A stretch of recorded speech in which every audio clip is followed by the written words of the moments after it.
leveling only in Dungeoneering. Your fourth large dungeon floor. So you've done a bunch of large dungeon floors already.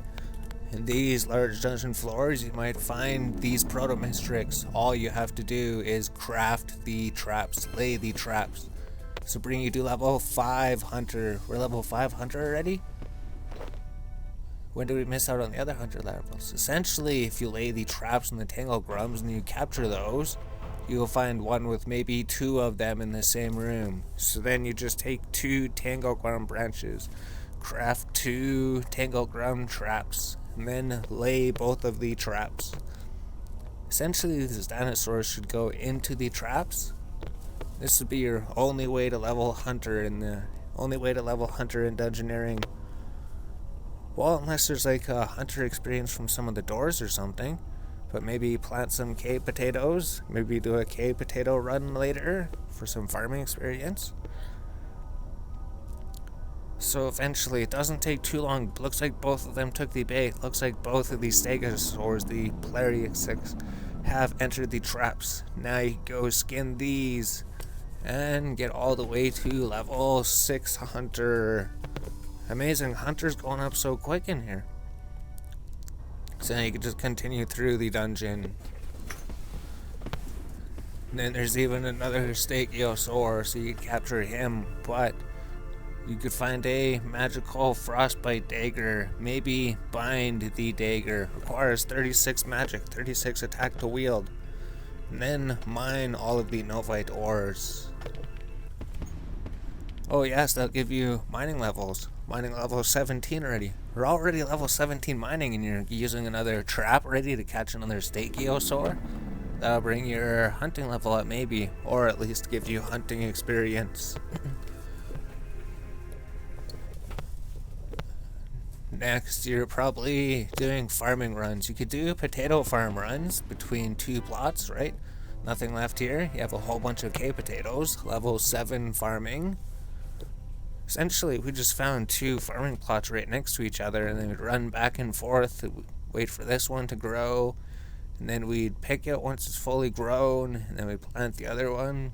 There we go, now that it's fully grown, we go harvest this one. And then we go plant some more potato seeds. And then we just run right next door.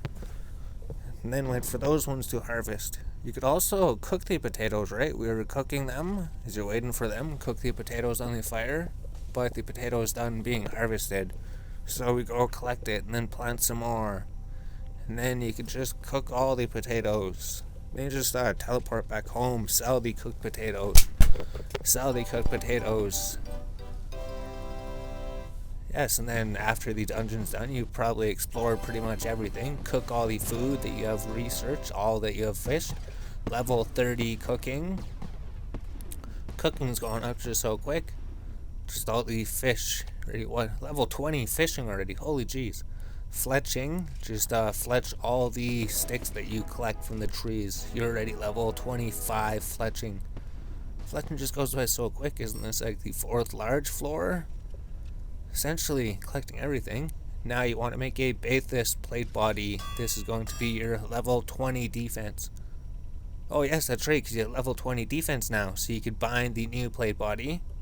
You could take off your old Novite plate body. You could destroy the Novite plate body. You don't need that one anymore. That's a tier 1 item. Go to your bind setup. And then put your melee armor onto your bind setup. Take this. Now you have a better melee armor. Amazing. Yeah, because you're level 20. We could bind like 2 pieces. So you just continue to fletch all the Bathos arrowheads. Oh, that brings you all the way to what? Level 24. 24 smithing already. Crazy. So then you just sell all the arrowheads. And then might as well use all these salve needles, right? After every run. Make sure to go to your ring, switch it to artisan. Switch the ring to artisan before you start crafting anything that takes any more than 2 materials, I think. Craft the salve rope top. Maybe it's more than 3 materials. Craft all the row bodies. Now you're level 30 crafting. Jeez, crafting goes up so quick.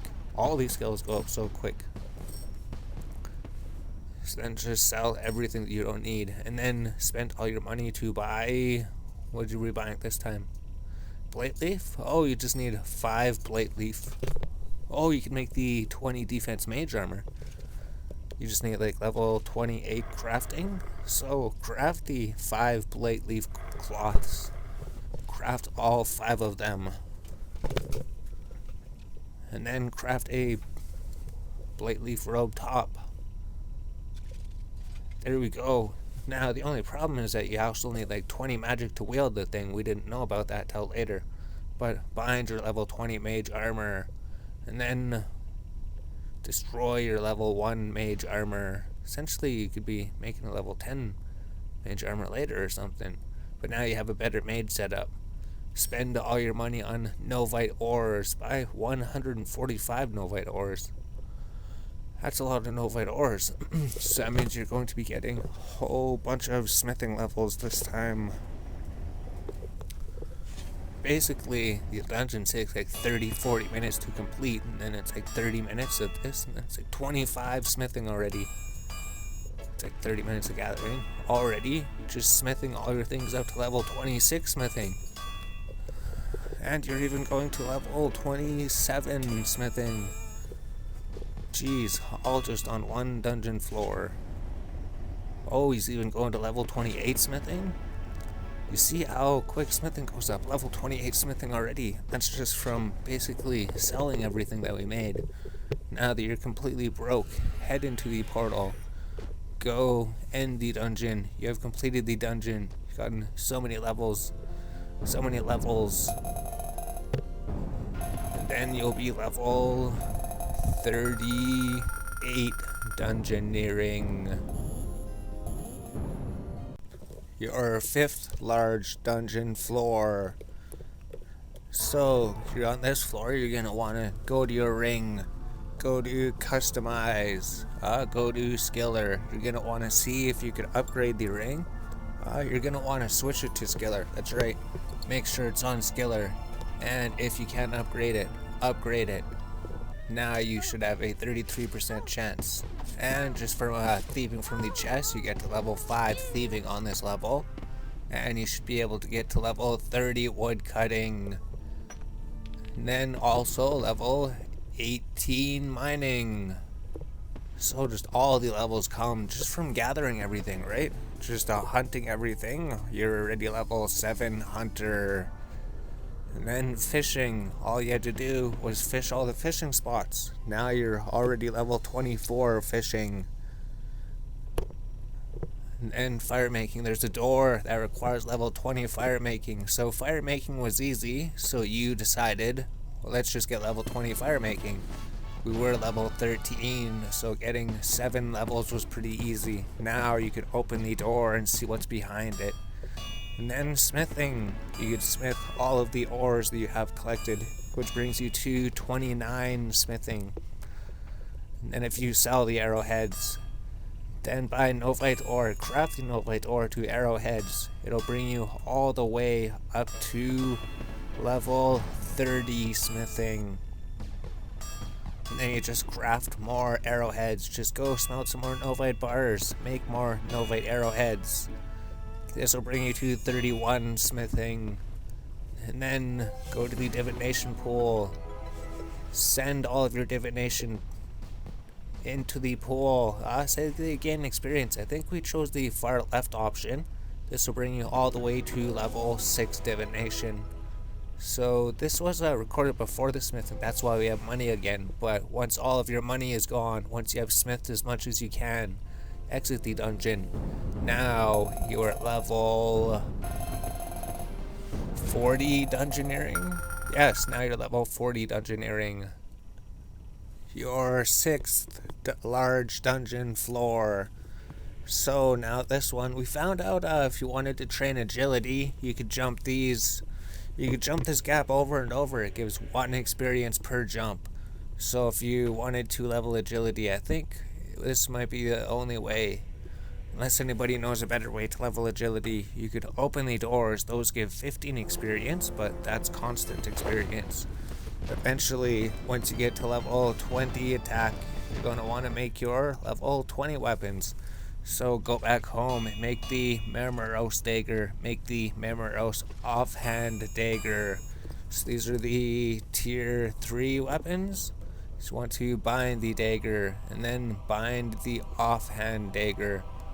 Now go to bind setup and drag them over the other ones. You could delete your other daggers that you don't need. Basically drag these into your new melee loadout. You could take it to try wearing them. Done. So now you want to switch different combat styles, so maybe try starting to level up range. But when you take your loadout, you notice that you actually need a level 20 range to wear the armor. So go to your ring, go to skiller, switch to artisan. Then you're gonna have to make yourself some new armor. So make some seb leather bodies. Make one seb leather body. So the tier 2 armor. Bind the armor. Go to bind setup. Replace your current ranged armor with the one that you just made. And then retake it. Now you have armor that you can wear.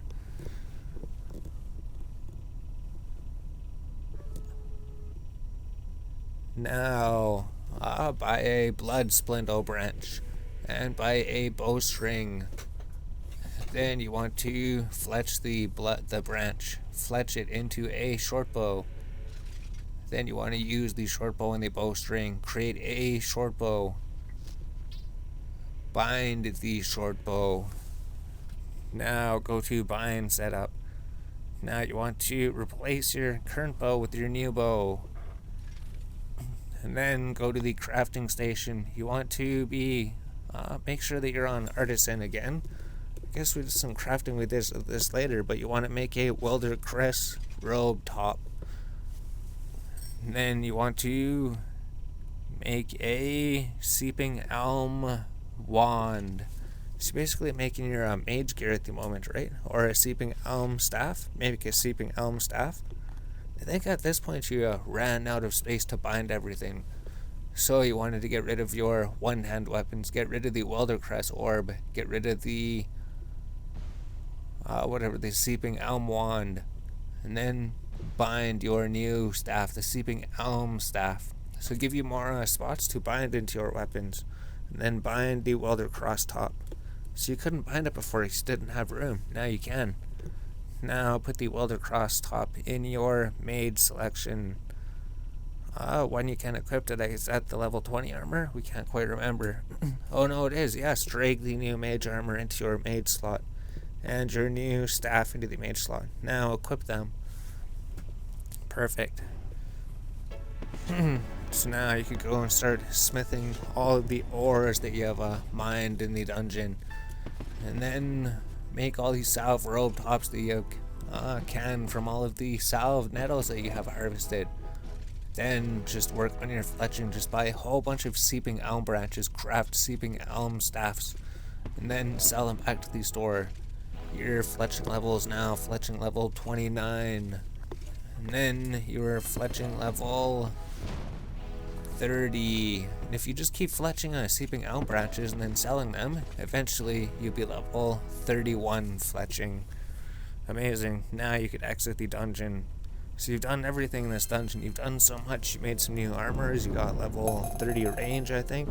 Level 20 range. Now you just need to work on your magic abilities. And your dungeoneering level should have went up. Completing on the large floors, we get what, 8,000 experience? 10,000 experience. Now you're level 43 dungeoneering. Now at the beginning of the next one, go to your ring, right click, customize, upgrade your artisan skill. It only costs 175. You got over 2,000 tokens. Upgrade it 1 time. Upgrade it 2 times. And then you should be able to upgrade it 3 times. And then switch to your gathering skill. So make sure you're on gathering when you quit.